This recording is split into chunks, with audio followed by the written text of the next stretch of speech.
Quero cumprimentar os meus irmãos e as minhas irmãs com a paz do nosso Senhor e Salvador Jesus Cristo.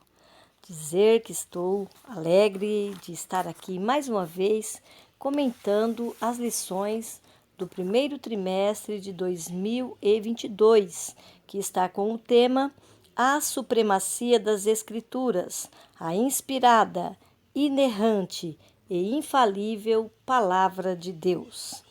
Nesta lição de número 4, do dia 23 de janeiro de 2022, estaremos estudando sobre a estrutura da Bíblia. Amém? Quero dizer a você que no início da semana já publiquei aí a apresentação da lição, onde nós temos aí citados o texto áureo, a verdade prática, falo da importância da leitura diária e também temos a leitura bíblica em classe e a apresentação dos objetivos da lição.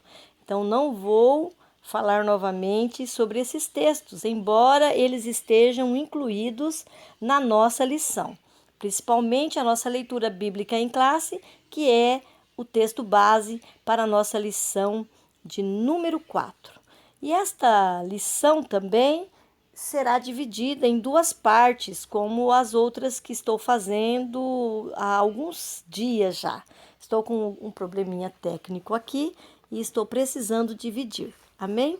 Então vamos lá para a introdução da nossa lição. Diz assim: a Bíblia Sagrada foi escrita majoritariamente em hebraico e grego, em um período aproximado de 1.600 anos, por cerca de 40 homens, e se estrutura em Antigo e Novo Testamentos. Isto mesmo, nós estamos diante de um conjunto de livros que formam o Antigo Testamento, com os seus 39 livros, que são todos os textos sagrados antes de Jesus Cristo, e temos também o Novo Testamento, começando ali pelos Evangelhos e findando com o Apocalipse. Todos esses livros, todos eles são divinamente inspirados e formam o cânon bíblico. Daqui a pouco nós iremos comentar o que significa essa palavra cânon e qual é a importância dele para o tema que estamos estudando neste primeiro trimestre do ano. Então, muito bem, hoje nós vamos tratar aí da estrutura da nossa Bíblia. Antes disso, quero fazer uma pequena reflexão aqui. Qual a importância de nós conhecermos a estrutura da Bíblia? É realmente importante que o leitor da Bíblia, o cristão, o professor de escola dominical, o aluno, o pregador, o pastor, os obreiros em geral, conheça a estrutura da Bíblia? Sim, é muito importante conhecermos a estrutura da Bíblia, do livro de Deus. Para manejar bem a palavra, é importante conhecer como foi organizado o livro de Deus. É importante saber quantos são os livros, quais são eles, quando foram escritos, quais as suas principais características e estilo, que mensagem que esse livro quer comunicar para a humanidade, qual foi a época que foi escrito, por que é que nós temos dois testamentos, por que temos este nome Bíblia, que é uma coleção de livros, sendo que quando nós olhamos, nós temos aí na nossa mão um livro completo. Todas essas coisas são importantes e nós estaremos vendo um pouquinho desta lição. É certo que nós não precisamos conhecer todos os textos ou versos memorizados. No entanto, a prática de pesquisa e o manuseio constante vai nos propiciar este prazer de ter alguns textos tão marcantes que vai fazer com que nós o decoremos, que nós também possamos citá-los em determinada situação.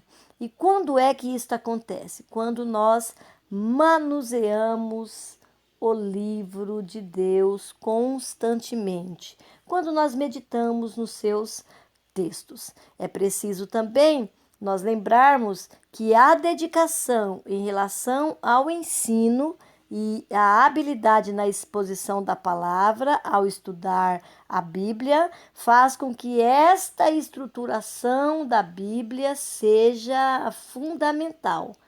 Localizar o livro num conjunto aí de 66 livros, não é? Isso tudo faz parte da nossa dedicação e da nossa habilidade na hora de expor o texto bíblico. É muito importante nós aprendermos tudo relacionado ao livro de Deus. Então, nós já vimos na primeira lição que a Bíblia ela tem autoridade. Nós já vimos que é inspirada pelo Espírito Santo, ela tem a sua inspiração divina. Nós vimos na aula anterior que é inerrante. A palavra de Deus é inerrante e infalível. E hoje nós vamos estudar um pouquinho como se deu esta estrutura da Bíblia. Por que ela está organizada desta maneira? Será que ela está em ordem cronológica? Ou seja, a organização dos textos está certinho no tempo? Por que será que os autores, ou por que será que ela foi dividida desta maneira? Então, nós vamos ver isto nesta lição de número 4. O tópico 1 traz o título Como a Bíblia está organizada. Nós temos 3 pontos nesse tópico. O primeiro, definição do termo Bíblia. O segundo, o cânon da Bíblia. O terceiro, os 2 testamentos bíblicos. E o autor ele inicia aqui apresentando o significado da palavra Bíblia.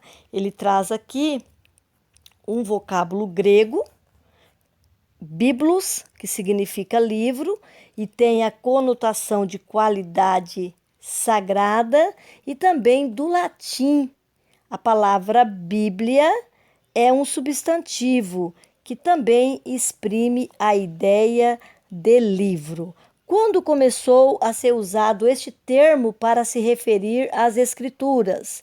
Em 150 depois de Cristo. E significando os livros, para se referir ao conjunto de livros inspirados. É muito importante nós falarmos aqui que, embora a palavra Bíblia signifique livros, a Bíblia ela se distingue por ser o livro de Deus, supremo, incomparável. Não há nada, nenhum livro escrito que tenha tamanha autoridade, antiguidade, literatura e popularidade. Nós sabemos que a Bíblia é o livro mais vendido no mundo. E também sabemos das suas variadas versões e também as suas traduções em diversas línguas. É muito importante também nós lembrarmos o tema do nosso trimestre, a supremacia das Escrituras. Este livro ele tem um poder peculiar porque ele revela a verdade a respeito de um Deus infinito, de sua infinita santidade, também do infinito pecado do homem e também de sua redenção infinita. É muito importante nós lembrarmos que este livro ele é tão importante, sua importância é tão suprema que nenhuma mente humana compreendeu plenamente a sua mensagem ou mediu os seus valores. Nós estamos diante do livro de Deus.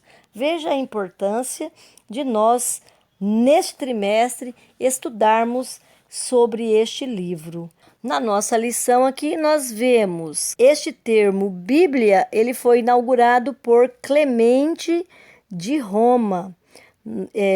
Isto aconteceu em 150 depois de Cristo, onde este bispo redigiu assim: os livros e os apóstolos declaram que a igreja existiu desde o princípio. Nós vemos também por volta de 538 a.C., Daniel, lá no seu livro 9:2, se referindo ao texto bíblico como os livros. No Novo Testamento, termos sinônimos são utilizados para identificar os livros sagrados. O vocábulo mais comum para identificar a Bíblia foi empregado pelo Senhor Jesus como as Escrituras. Mateus 21:42, João 5:39.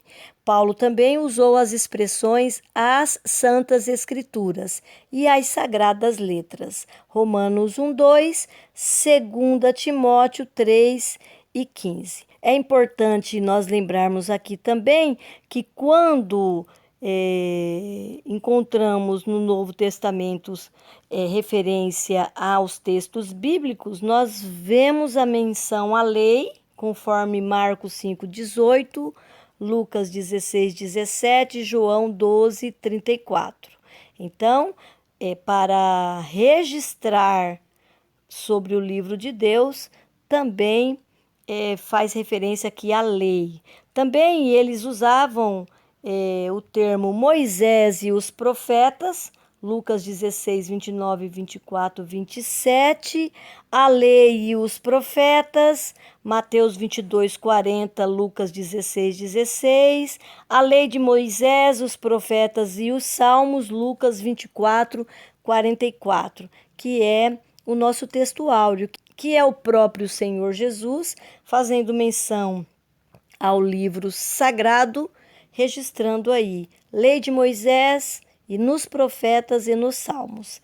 Era o que tinha na época de Jesus de registro, porque os evangelhos, as cartas, elas foram escritas bem depois, mas estes livros já existiam, eram as escrituras ou a Bíblia dos primeiros cristãos.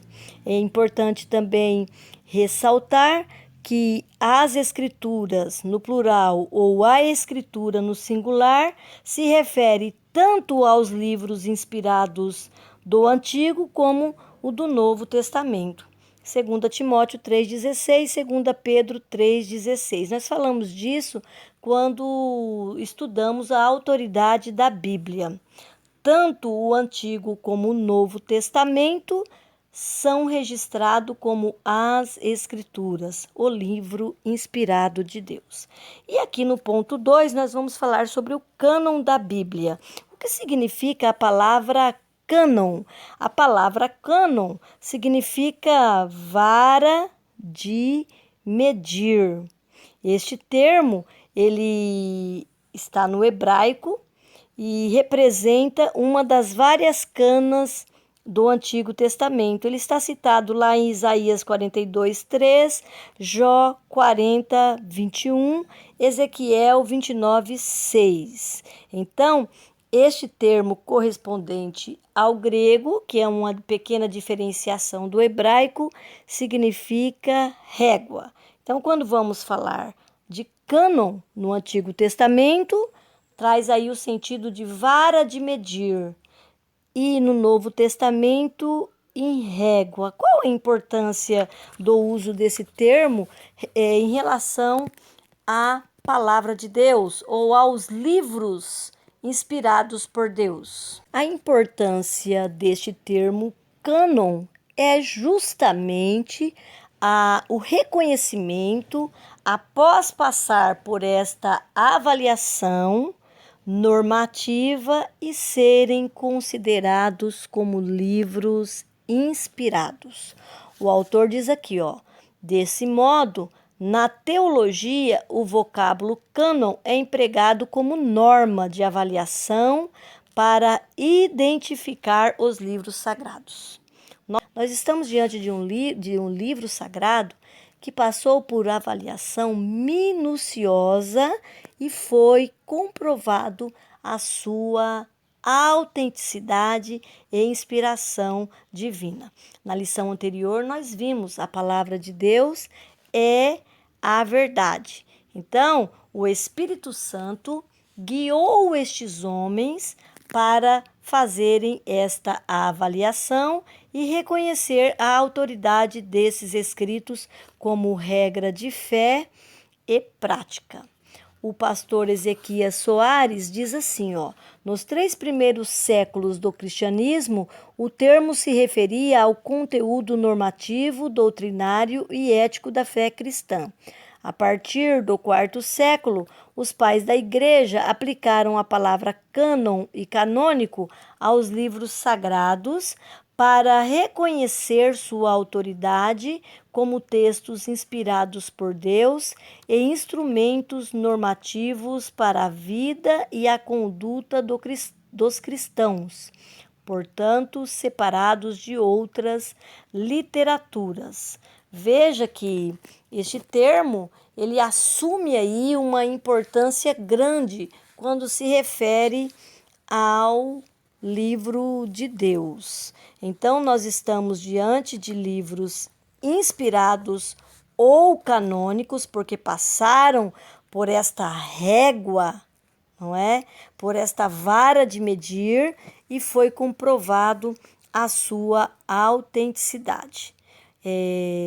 Isto não significa dizer que outros textos e literaturas cristãs tratados, sermões e estudos teológicos não possuam valor devocional ou que não sirva a identificação espiritual. Porém, todo e qualquer texto ou ensino não canônico jamais deve ou pode ser usado para definir e delimitar as doutrinas cristãs.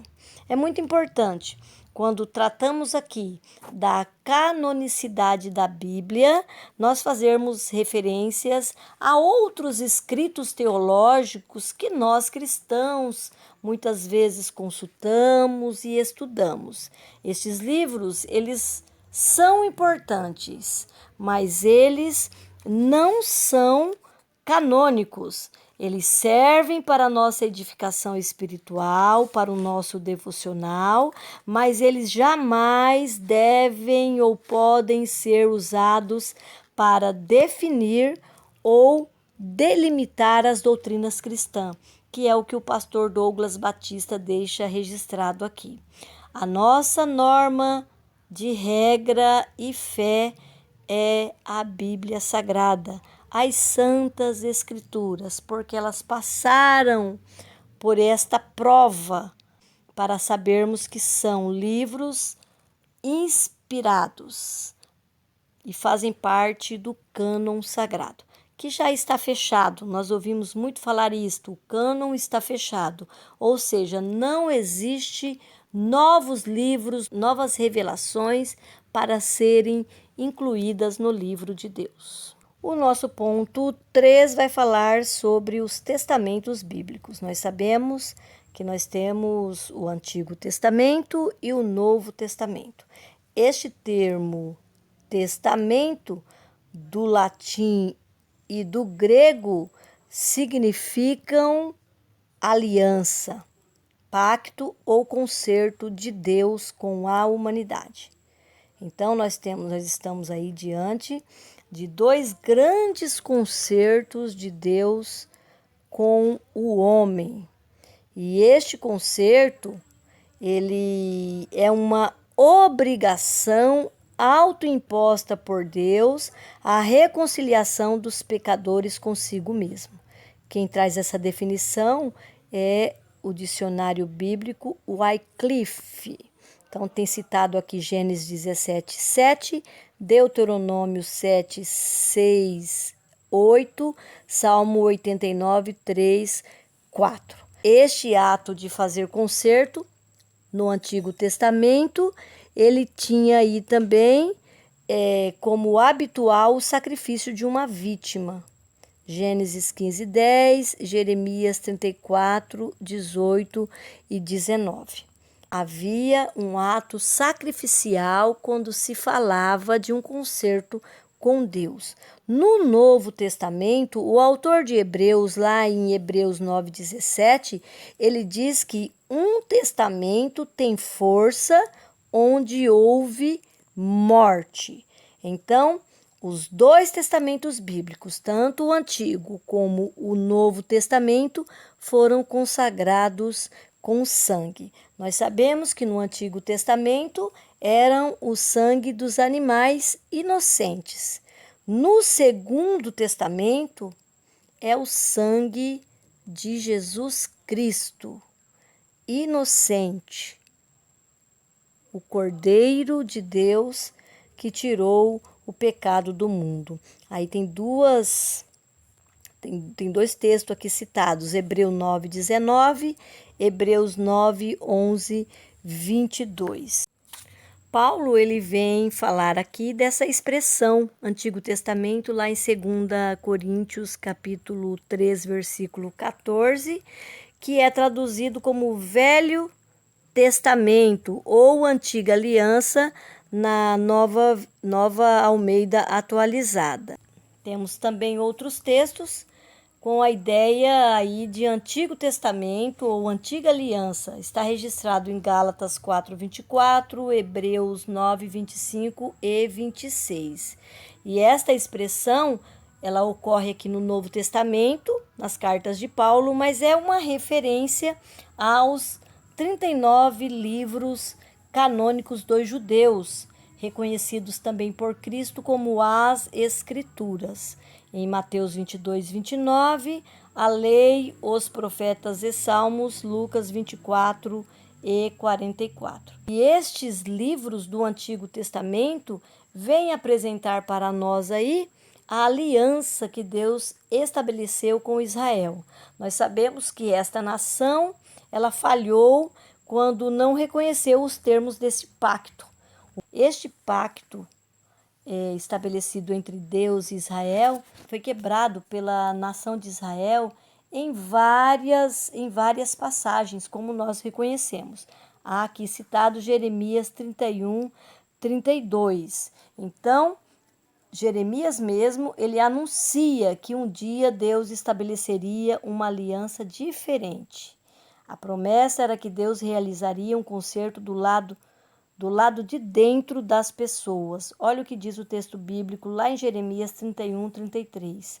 Porei a minha lei no seu interior e a escreverei no seu coração, e eu serei o seu Deus e eles serão o meu povo. Esta referência aqui é a aliança do povo através do sacrifício de Jesus, o Salvador.